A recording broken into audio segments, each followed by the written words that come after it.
आजच्या या पॉडकास्टमध्ये मी आपल्या सर्वांचं स्वागत करत आहे. आज दैनंदिन जीवनामध्ये आरोग्यावर बऱ्याचशा चर्चा होत असतात. प्रत्येक साप्ताहिक, प्रत्येक सामाजिक माध्यम या आरोग्याबद्दल चर्चा करत असतं. परंतु आज आपण आरोग्याबद्दल चर्चा करत असताना शारीरिक आरोग्याच्या व्यतिरिक्त आणखी एक आरोग्य आहे, ज्याच्याबद्दल खूप कमी चर्चा केली जाते आणि ती आहे मानसिक आरोग्य. या मानसिक आरोग्याबद्दल खरोखरच माहिती खूप कमी आहे किंवा ती माहिती जास्त प्रमाणात पोहोचलेली नाही. तर आज मानसिक आरोग्याबद्दल चर्चा करण्याकरिता आपल्या गेस्ट रूममध्ये माझ्यासोबत आहेत डॉक्टर माणिक लिंगायत सर, ज्यांचा 15 वर्षापासून या मानसिक आरोग्य क्षेत्रामधला खूप महत्वाचा अनुभव आहे. सर, तुमचं फार फार धन्यवाद आणि स्वागत आमच्या पॉडकास्टमध्ये. तर सर, आजकाल आपण पाहत आहोत की शारीरिक आरोग्यावर खूप सारी चर्चा होत असते, पण मानसिक आरोग्याबद्दल त्या दृष्टीने जास्त कधी बोलल्या जात नाही. असं का? की काय आहे की मानसिक आरोग्य किंवा मानसिक आरोग्याची फील्ड पूर्वीपासूनच खूपच दुर्लक्षित झालेली आहे. मी या फील्डमध्ये गेल्या 15 वर्षापासून काम करतोय. सुरुवातीला मी जेव्हा या फील्डमध्ये आलो, त्यावेळेस मानसिक आरोग्य याविषयी खूप अवेअरनेस नव्हताच आणि अजूनही तेवढा नाहीच आहे. हळूहळू हा मानसिक अवेअरनेस वाढत आला. तर मानसिक आरोग्यामध्ये खूप साऱ्या समस्या असतात, खूप सारे आजार असतात, ज्याच्याविषयी लोकांना माहिती नसल्यामुळे आणि समाजामध्ये एक भीतीचा स्टिग्मा असतो, म्हणजे ज्याला आपण सोशल स्टिग्मा म्हणूयात, सामाजिक भीती म्हणूयात. त्या गोष्टीमुळे सुद्धा मानसिक आरोग्याची ट्रीटमेंट घेणं किंवा मानसिक आरोग्यासाठी उपचार घेणं यासाठी सुद्धा थोडं कमीपणाचं समजलं जातं. त्यामुळे ही फील्ड थोडीशी दुर्लक्षित आहे. आणि विशेषतः अशी पण चर्चा लोकांमध्ये असते की बाबा, अ, डोकं दुखलं, छाती दुखली, पाय दुखला, ताप आलं, तर आपण फिजिशियनला भेट देत असतो. एकदम माणूस पागल झाल्यानंतर कन्सल्टेशन करायला तुमच्याकडे येत असतो. हम्म. जे लोकांमध्ये समाजामध्ये एक अशी भावना आहे की तुमच्याकडे येणारा माणूस हा पागल झाल्यानंतरच तुमच्याकडे येतो. येतो. असा पण एक समज समज आहे. आहे. ठीक आहे. तर सर, मला हे विचारायचं होतं की एखादा व्यक्ती मानसिकदृष्ट्या फिट आहे किंवा अनफिट आहे, हे कसं आपण त्याला आयडेंटिफाय कसं करायचं? हा. छान आहे. हां, ते खूप छान आहे. ॲक्चुअली काय असतं, की आपल्या शरीराला आजार होतो, हे आपण सर्व अर्थाने मान्य करतो. परंतु मन इथे नाहीये. आपण हात तिकडे लावतो. परंतु मनालाही आजार होतो, हे मान्य करायला हवं. कारण की मेंदू हा सुद्धा एक अवयव आहे आणि या अवयवाला जर चुकलं किंवा फुटलं, तर त्या अवयवाच्या तज्ञाकडे आपण जायला पाहिजे. जसं हृदय दुखलं, तर आपण हृदयरोग तज्ञाकडे जातो. छाती दुखली की आपण छाती विकार तज्ञाकडे जातो. आणि बरोबर. जसं हाडाचं काही दुखणं असेल तर आपण ऑर्थोपेडिक डॉक्टरांकडे जातो. तसं मेंदू किंवा मनाचं दुखणं असेल तर आपण मानसिक आरोग्य जे ट्रीटमेंट देणारे डॉक्टर असतात त्यांच्याकडे जायला हवं. आणि हा एक मानसिक आजाराचा भाग असल्याच्या नंतर जर आपण व्यवस्थित उपचार घेतले तर नक्कीच त्याच्यातून बाहेरही येऊ शकतो. बरोबर. सर, तुमच्याकडं कन्सल्टेशनसाठी जे लोक येतात, तुम्ही ज्यांची काउन्सिलिंग करतात, यामध्ये विद्यार्थी असतील, हाऊसवाईफ असतील, बिझनेसमॅन पण असतील. तर सगळ्यात जास्त जो वर्ग आहे तुमच्याकडे काउन्सिलिंगसाठी येतो, म्हणजे कशा पद्धती, किती म्हणजे कोणत्या याला कसं क्लासिफिकेशन करतात? सगळ्यात जास्त तुमच्याकडून ऍडवाइस घ्यायला किंवा काउन्सिलिंग करायला कोण घेतात? तसं सेक्स विचार जर केला ना, हा. तर लहान मुलांपासून मोठ्यांपर्यंत असे अच्छा. वृद्धही आले. प्रत्येक जण मानसिक आरोग्य समस्येने ग्रस्त आहे.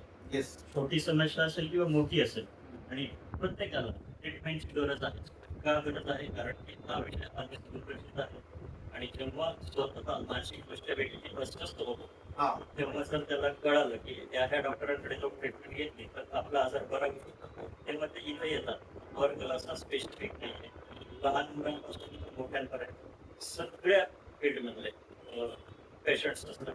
त्या प्रवासानंतर सांगायचं झालं तर 9वीतला एक विद्यार्थी शाळेतल्या 30-चिडवा-चिडवी एवढा अपसेट झाला की डिप्रेशन डायग्नोसिस घरच्या लक्षणं आयडेंटिफाय केली आणि त्यांना कळालं की आता यासाठी समुपदेशन म्हणजे फॅमिलीचं सांगा, कामाचं नाहीये, स्पेशल जे डॉक्टर असतात त्यांचं समजून सांगणे किंवा त्यांची ट्रीटमेंट घेण्याची गरज त्यांच्या लक्षात नववीमध्ये शिकणारा मुलगा ट्रीटमेंटकडे आला 60 वर्षाच्या आजोबाही ट्रीटमेंटसाठी येतात.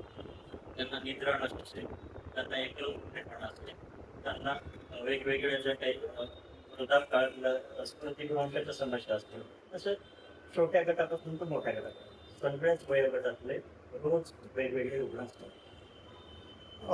तसं पाहता काउन्सिलिंगची तर सर्वांनाच आवश्यकता असते.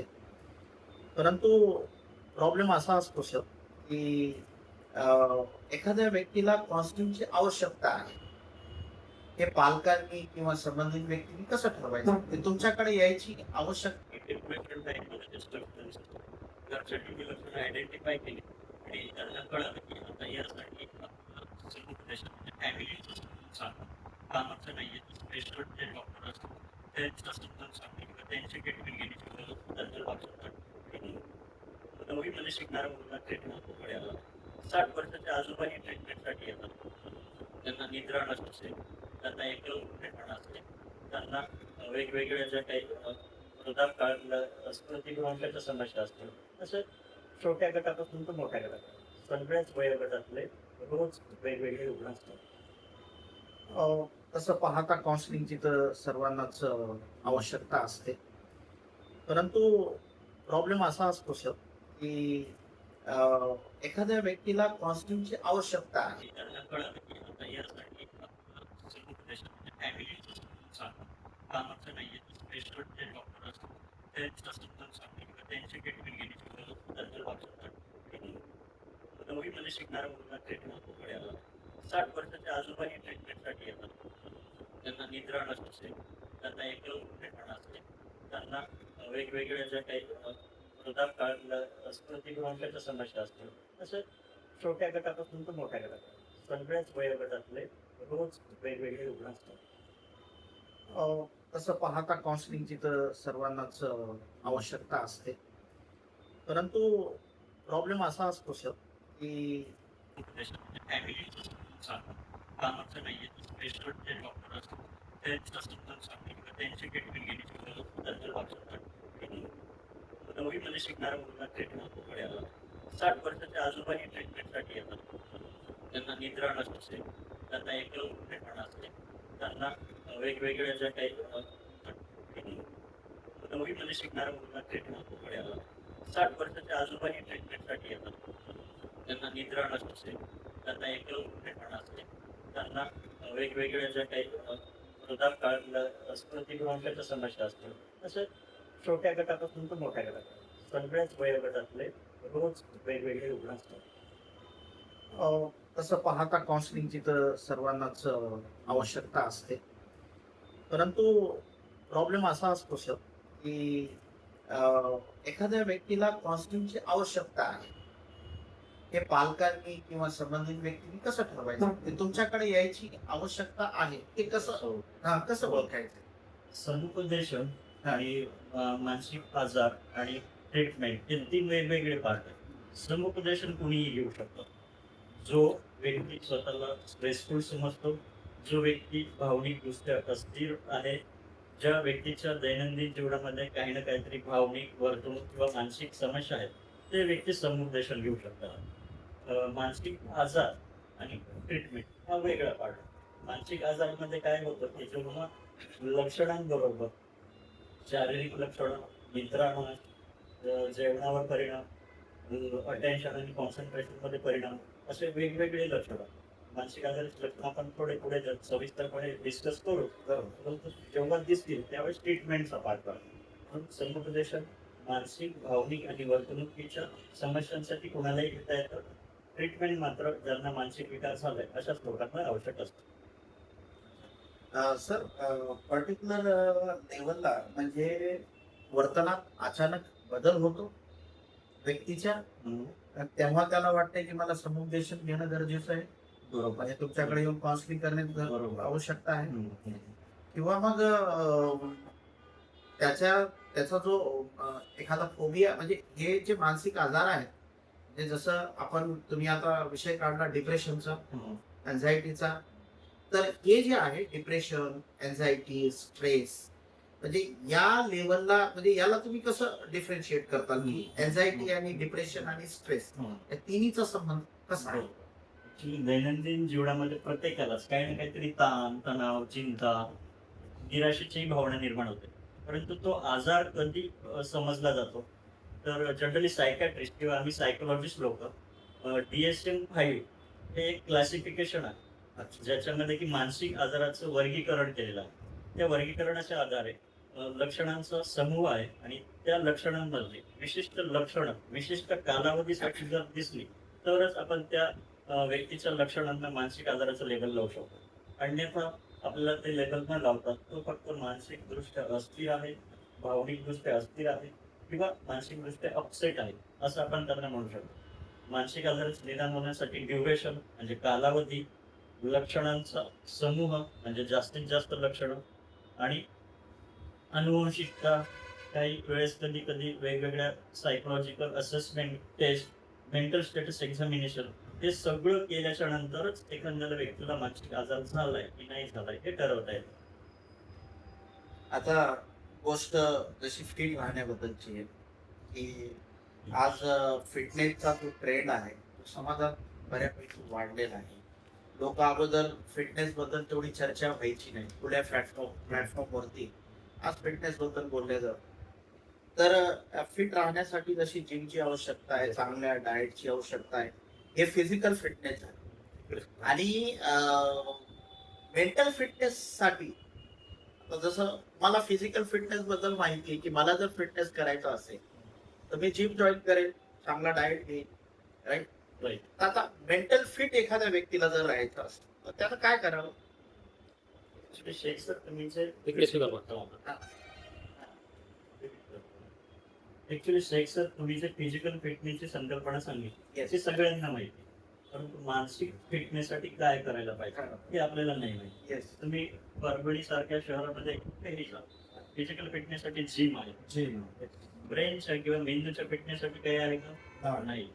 तर ब्रेनच्या फिटनेससाठी सुद्धा आपल्याला काही गोष्टी पाळाव्या लागतील आणि काही गोष्टी कराव्या लागतील. जसं शारीरिक आरोग्यासाठी आपण चांगला आहार घेतो, मानसिक आरोग्यासाठी सुद्धा चांगला आहार गरजेचाच आहे. पण त्याच्यामध्ये काही गोष्टी टाळायच्या, व्यसन करणं टाळायला पाहिजे. फिजिकल फिटनेससाठी आपण एक्सरसाइज करतो, चांगला आहार घेतो, तसं मानसिक फिटनेससाठी आपल्याला चांगला आहाराबरोबर व्यसन टाळायचे आणि पुरेशी झोप घ्यायची. आपल्या ज्या इमोशन्स आहेत त्या व्यक्त करायलाही शिकायचे, योग्य व्यक्तीजवळ व्यक्त करायला शिकायचं. त्याचबरोबर फ्रेंड्स वाढवायचे ज्यांच्याद्वारे आपण त्या गोष्टी व्यक्त करू शकतो. बरोबर. स्वतःसाठी वेळ काढायचा आहे. छंद प्रत्येकाला असतात, Yes. कोणालाही काही ना काहीतरी छंद असेल येस. तर त्या छंदासाठी वेळ काढायचा.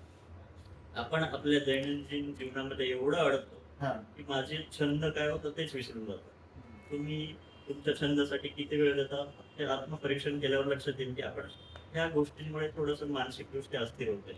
म्हणून फिट राहण्यासाठी छंद, स्वतःला वेळ, मित्रमैत्रिणींमध्ये वेळ घालवणं, स्वतःच्या भावना चांगल्या प्रकारे व्यक्त करणं, निर्व्यसनी राहणं हा. आणि चांगला आहार घेणं आणि पुरेशी झोप घेणं आणि ओव्हर स्ट्रेस असेल तर तो मॅनेज करणं, या सर्व गोष्टी केल्या तर आपण मानसिकदृष्ट्या फिट राहू शकतो. ओके. सर तुम्ही स्ट्रेस बद्दल सांगितलं. स्ट्रेस हा शब्द, स्ट्रेसला आपण कशा पद्धतीने म्हणजे डिफाईन, तुम्ही कसं स्ट्रेसला डिफाईन करता? नेमका स्ट्रेस असतो काय? तसं त्याला मला वाटतं की आपला पर्यायी शब्द त्याच्यासाठी स्ट्रेससाठी म्हणजे मानसिक दबाव असा असू शकतो. ओके. एक त्रासदायक स्थिती आहे. परंतु हा शब्द मी नेहमी आजकाल सर्वच जण ऐकत आहोत की स्ट्रेस खूप झाला. स्ट्रेस खूप होणं म्हणजे नेमकं काय असतं? काय आहे स्ट्रेस? स्ट्रेस एक असा शब्द आहे की जो सगळ्यांच्या परिचयाचा आहे. हा. आणि मी तर म्हणेल की जन्म झाल्यापासून माणसाला ह्या ताणाचा अनुभव येतो. कारण की गर्भामध्ये जेव्हा बाळ असतं त्यावेळेस आईच्या पोटामध्ये असतं तर ते प्रत्येक गोष्टीसाठी डिपेंड आहे आईवर. कुठलाही स्ट्रेस नाही त्याला. परंतु जन्म झाला की श्वास घेण्यापासून तर मलमूत्र विसर्जन करण्यापर्यंत प्रत्येक गोष्टीला स्ट्रेस आहे. थोडंसं मोठं झालं, खेळणी कुणी घेतली, कुणी प्रेमाने जवळ नाही घेतलं की स्ट्रेसफुल इव्हेंट येतो.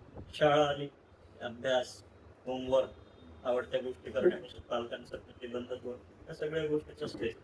स्ट्रेस हवी केव्हा होतो जेव्हा तुमच्या क्षमता म्हणजे तुमच्या ॲबिलिटीज पेक्षाही जेव्हा स्ट्रेस फॅक्टर मोठे असतात किंवा मोठे होतात किंवा मोठे वाटायला लागतात त्यावेळेस आपण म्हणू की स्ट्रेस आलाय. मग त्यावेळेस मॅनेज करण्याची गरज पडते. मग मॅनेजमेंटसाठी आपण काय करू शकतो की टाइम मॅनेजमेंट. स्ट्रेस मॅनेज करायचा असेल तर सगळ्यात पहिले टाइम मॅनेजमेंट. तुम्ही तुमच्या वेळेचं व्यवस्थित नियोजन करा.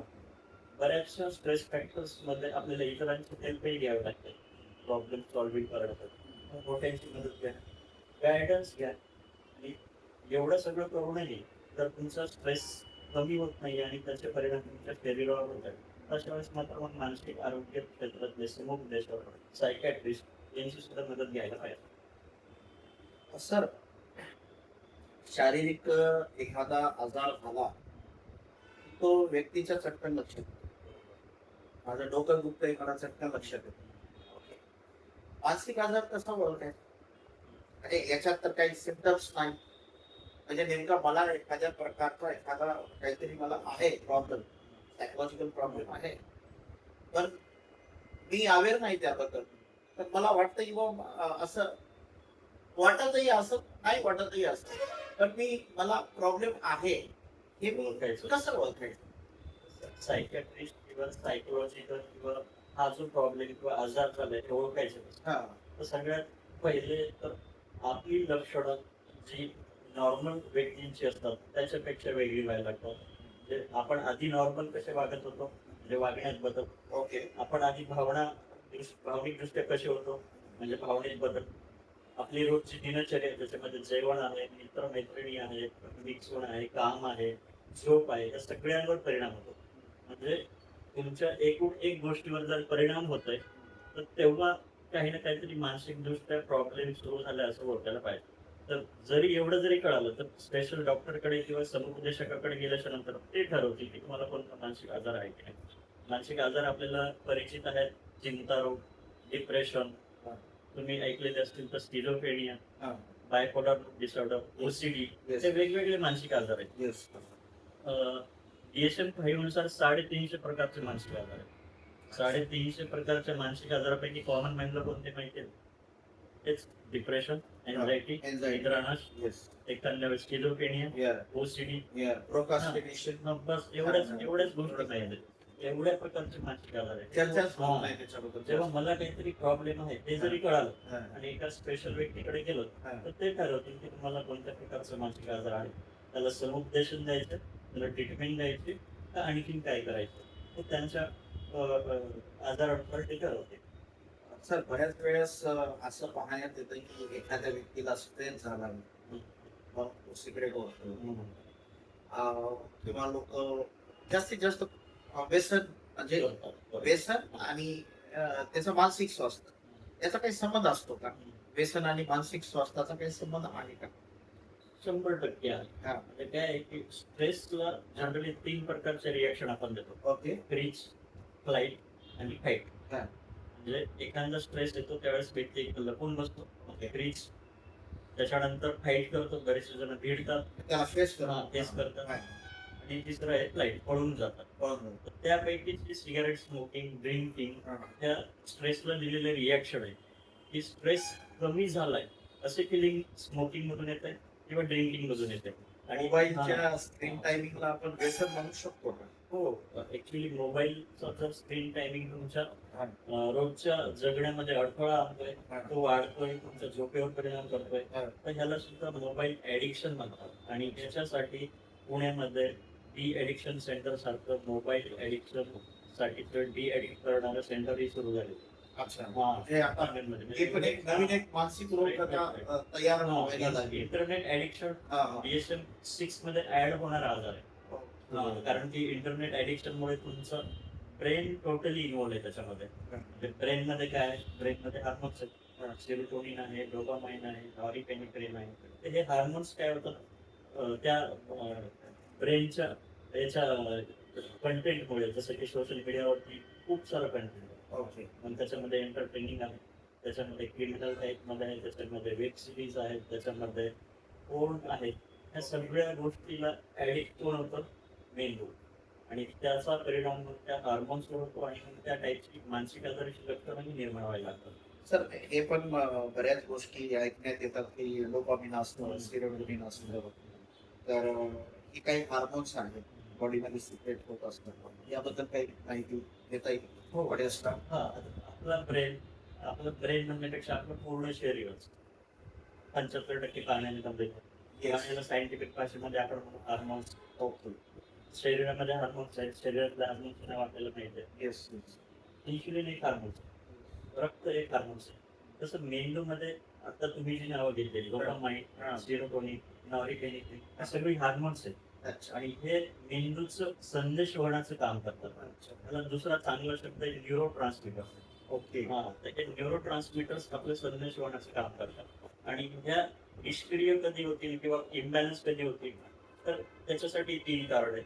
पहिलं कारण आहे अनुवंशिकता, म्हणजे जेनेटिक फॅक्टर्स. घरामध्ये जर तशा टाईपचे मानसिक आजाराचे लक्षण असतील तर आपल्यामध्ये. दुसरं कारण आहे स्ट्रेस, जनरली आपल्या दैनंदिन जीवनामध्ये जे काही सोशो Yes. एन्व्हायरमेंटल हा. फॅक्टर आहेत त्या टाईपचं. आणि तिसरं कारण आहे ॲटोमॅटिकपणे, म्हणजे जैव रसायनाचं आपल्या मेंदूतलं असमतोल निर्माण होतं. अच्छा. इम्बॅलन्स हा, होणार. imbalance होणं. आणि त्याला आजच्या जमान्यातलं सोशल मीडिया हाही खूप कारणीभूत ठरतोय. अजून स्टडीज त्याच्यावर बाकी आहेत, अच्छा. परंतु केसेस मधून तरी कसं लक्षात येत आहे की अति मोबाईलच्या वापरामुळे वेगवेगळ्या प्रकारची मानसिक, भावनिक आणि वर्तणुकीची लक्षणं विद्यार्थ्यांमध्ये, जे सोशल मीडियाचा अति वापर करतात त्या व्यक्तींमध्ये निर्माण झालेले आपल्याला दिसतात. आणि तशा रुग्णांनी हॉस्पिटलमध्ये उपचारासाठी. पण हे हार्मोन्स ऑटोमॅटिक वाढवता, म्हणजे ऑटोमॅटिक वाढतात की त्यांना मेडिकेशन करावं लागतं? हा, आता ह्या सेन्सर याच्याविषयी खूपच इम्पॉर्टंट अशी गोष्ट आहे की हा हार्मोन्स ब्रेनचा काहीही खाण्यापिण्यातून नाही वाढत आहे. अच्छा. हा बाय बर्थ मेंदूमध्ये तयार होतो, जसे शरीरातले हार्मोन्स तयार होतात. बघा, अजूनही रक्त लॅबमध्ये आपण नाही बनवू शकतो. काय बनू शकतो? रक्त वाढवणाऱ्या गोळ्या किंवा वर्कच ब्लड आपल्याला चढवावं लागतं. येस. तसं डोपामाइन, सेरोटोनिन, नॉरएपिनेफ्रिन असे जे हार्मोन्स आहेत, त्याच्यासाठी आपल्याला जर इम्बॅलन्स झाले तर मेडिसिन्स हा एक ट्रीटमेंटचा पर्याय होतो. अच्छा. दुसरा पर्याय हा आहे की तुम्ही तुमचं लाईफस्टाईल व्यवस्थित करा. ओके. त्याच्यामध्ये तुमचा स्ट्रेस व्यवस्थित मॅनेज करा. पुरेशी झोप घ्या, कारण की झोप घेतल्याच्या नंतरच मेंदू स्वतःसाठी परत ऍक्टिव्ह होतो. तिथले हार्मोन्स बॅलन्स व्हायला मदत होतात. आणि चांगला आहार घ्या. ह्या प्रिकॉशन आहेत. म्हणजे याला काही सप्लिमेंट घेऊन वाढवता? अजिबात नाही. वाढवता येते. ओके. सर, बरीचशी माहिती तुम्ही, अतिशय मोलाची माहिती आम्हाला दिली. एक शेवटचा प्रश्न असा विचारतो की सर, तुम्ही सायकोलॉजिस्ट आहात. ओके. सर का नाम लो ना. तर डॉक्टर माणिक लिगायत सर एक सायकोलॉजिस्ट आहेत आणि मागील 16 वर्षापासून ते मानसिक रोगावर लोकांना उपचार देत आहेत. सर, तुमच्या ज्या उपचार पद्धती आहेत त्याच्यामध्ये मेडिकेशन दिल्या जातं, कशा पद्धतीने तुम्ही म्हणजे? आता ऍक्च्युली काय, मी गेल्या 15 ते 16 वर्षापासून मी मानसिक आरोग्य क्षेत्रामध्ये काम करतोय. ओके. त्याच्यामध्ये काम करणाऱ्या व्यक्तींचे जे टप्पे असतात त्याच्यामध्ये मी सायकोलॉजिस्ट या पदावर आहे. Psychologist generally emotional, behavioural and psychological प्रॉब्लेम्सला डील करतो. केस हिस्ट्री घेणं, सायकोलॉजिकल टेस्टिंग करणं, काउन्सिलिंग करणं, कॉग्निटिव्ह बिहेवियर थेरपी सारख्या विविध थेरपीज देणं, हे आमचं काम असतं. त्याच्या पुढची जी एक टप्पा आहे तो असतो सायकॅट्रिस्टचा. सायकॅट्रिस्ट लोक म्हणजे मेडिकल MBBS वाले डॉक्टर्स असतात आणि याच्यामध्ये त्यांनी स्पेशलायझेशन केलेलं असतं. ते जनरली ह्या सगळ्या गोष्टी बरोबरच पेशंट्सला उपचारासाठी मेडिसिन्स, शॉक थेरपी आणि विविध मानसोपचार पद्धती या तिघींचं एकत्रित करून रुग्णाला सुधारणा कशी आणता येईल यासाठी मदत करत असतात. म्हणजे तुम्ही उपचार देत नाही, त्याला शब्दाला तुम्ही हा. ठीक करता, थेरपी थेरपीज येस. आणि ऑदर जे काही सायकोलॉजिकल असेसमेंट असतात टेस्टिंग, या गोष्टींसाठी आम्ही पुढाकार घेतो. आणि ट्रीटमेंट, शॉक ट्रीटमेंट किंवा विविध मानसोपचार पद्धतीसाठी सायकॅट्रिस्ट पुढाकार घेत असतात. ओके. सर, शेवटचा प्रश्न की आजची युवा पिढी आपण पाहत आहोत, बऱ्याचशा व्यसनांच्या आहारी गेलेली आहे. पालक वर्ग फार त्रस्त आहे. त्यांच्या फ्युचर समोर ठेवून सुद्धा बरेचसे प्रश्न आहेत. आताच नीटची एक्झाम कॅन्सल झाली आणि आजच मी ब्रेकिंग न्यूज मध्ये आज पाहत होतो की काही विद्यार्थ्यांनी टोकाचं पाऊल उचललं, स्वतःला संपवून घेतलं. तर ह्या अशा काही सडन निर्माण होणाऱ्या स्ट्रेस सिच्युएशन्स असतात. तर ह्या सडन इमोशन्सला आपण कशा प्रकारे एखाद्या विद्यार्थ्यासाठी काय मेसेज देतात? कारण की आज जी आहे तर विद्यार्थ्यांना त्यांना ट्रीट करणं, त्यांना या गोंधळलेल्या परिस्थितीमध्ये सामावून घेणं, कारण की लाखो विद्यार्थ्यांनी नीटची एक्झाम दिलेली आहे. पालक वर्ग परेशान आहे. तर आता त्यांना ह्या सिच्युएशन बद्दल तुम्हाला काय सांगावं? त्यांनी कसं आपलं मेंटल हेल्थ कव्हर करायला पाहिजे? शेवटचा प्रश्न. ऍक्च्युली स्ट्रेस सिच्युएशन सडन कधी कधी उभी लागते. येस. त्यावेळेस ती मॅनेज कशी करायची हे खूपच अवघड जातं. आणि आता नीटचं जे झालं आपण सगळ्यांनी येस. बघितलं. नीटचं प्रेशर खूप असतं विद्यार्थ्यांवर. त्यांनी ती एक्झाम व्यवस्थित दिली आणि त्यानंतर रिझल्टची वाट बघत होते. आणि असं काहीतरी झालं की त्याचा पेपर लीक झाला, त्यामुळे परत एक्झाम होणार असं आणि डेटही ठरली. यामध्ये विद्यार्थ्यांवरचा स्ट्रेस असा वाढला की एकतर अभ्यासातून इंटरेस्ट संपला होता. ओके. पुस्तकं बऱ्याच जणांनी गुंडाळून ठेवली होती. ते गुंडाळलेली पुस्तकं परत काढून वाचण्यासाठी तो इंटरेस्ट आणि राहिला. उत्साह येतच नाही. पहिल्यासारखी हा, एनर्जी हा, येतच नाही. आणि परत जी एक्झाम होणार आहे ती कशी असेल, पेपर कठीण असेल का आत्ताच्या सारखा सोपा असेल, माझे मार्क्स तेवढे येतील का, परत मी MBBS ला पात्र होईल का, या सगळ्या गोष्टींचं प्रेशर परत क्रिएट होतं. अशा वेळेत मॅनेज करण्यासाठी काय करावं लागेल की सगळ्यात पहिले तर विदिन माय कंट्रोल थिंग आणि out of my control thing ह्या गोष्टी पडताळून बघाव्या लागतील. म्हणजे एक्झाम कॅन्सल होणं, पेपर लीक होणं, एक्झाम परत रिशेड्यूल होणं ह्या आपल्या हाताच्या बाहेरच्या गोष्टी आहेत. त्याला म्हणून आपण आउट ऑफ कंट्रोल थिंग आणि ह्या आपल्याला मॅनेज करता येत नाही. म्हणजे आता जे झालं ते जे झालं ते झालं. आपली सुरुवात. आता विदिन माय कंट्रोल थिंग वर फोकस करायला पाहिजे. ओके. विदिन माय कंट्रोल थिंग मध्ये 1 महिना आहे. 22 जून काहीतरी परीक्षेची डेट ठरवली त्यांनी. तर ह्या 1 महिन्यामध्ये मी कसा अभ्यास करावा, टाइम टेबल कसं बनवावं, परत क्लास जॉईन करावा का, कुणाची मदत घ्यावी का, लायब्ररी जॉईन करावी, याविषयी विद्यार्थ्यांनी विचार करावा. आणि परत नवीन जोमाने, नवीन उत्साहाने, नवीन आशेने तो पेपर परत देण्यासाठी सुरुवात प्रयत्न करावी. करावे. आणि पहिल्यापेक्षा अधिकचं यश तर मिळवावं. प्रयत्न करावा. तर हे होते डॉक्टर माणिक लिंगायत सर, ज्यांनी मानसिक स्वास्थ्याबद्दल आपल्याला बरीचशी माहिती दिली. या माहितीचा उपयोग खरोखरच काही गोष्टी आपल्याला माहीत नसतात. जे आपलं बाह्य वर्तन आहे त्या बाह्य वर्तनावर आपण लक्ष केंद्रित करत असतो, ट्रीट करत असतो. परंतु फिजिकल एज बरोबर मेंटल हेल्थ परंतु फार महत्वाची आहे. या पॉडकास्ट मधली माहिती आपल्या सर्वांना फार उपयोगी पडेल अशी अपेक्षा करतो. हा संपूर्ण पॉडकास्ट तुम्ही पाहिला असेल तर आपल्या प्रतिक्रिया नक्कीच मला कळवा. आणि या व्हिडिओला जास्तीत जास्त लाईक आणि शेअर करा. आणि काही सूचना असतील तर कमेंट बॉक्समध्ये पाठवा, जेणेकरून पुढील पॉडकास्ट मध्ये आम्ही परत एकदा डॉक्टर साहेबांना भेटून नवीन विषयासोबत नवीन चर्चा करूयात. तोपर्यंत सर्वांचे धन्यवाद. जय हिंद, जय महाराष्ट्र. धन्यवाद.